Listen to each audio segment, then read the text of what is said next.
hapa SHA inafanya kazi? SHA inafanya kazi?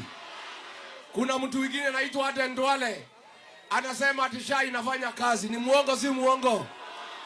Huyu Duale ni mwizi. Wameiba pesa ya SHA kupitia kampuni yake.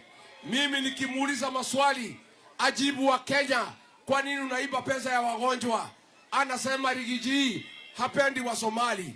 Mimi nakuuliza Duale, wewe ukiiba pesa ya SHA, pesa ya wagonjwa, hiyo pesa uliiba peke yako, huku kuna na jamii ya Somali.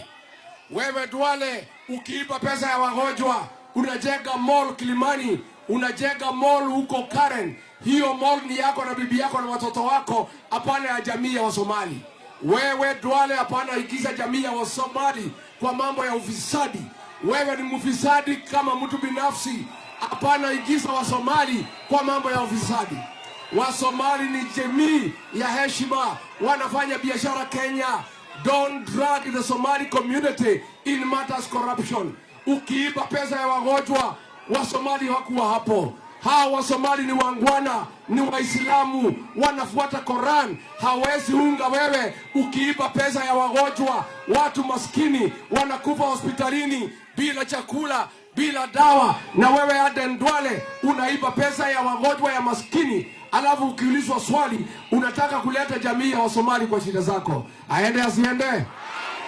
Huyu Duale ni mwizi si mwizi? Kasongo ni mwizi si mwizi? Watu wetu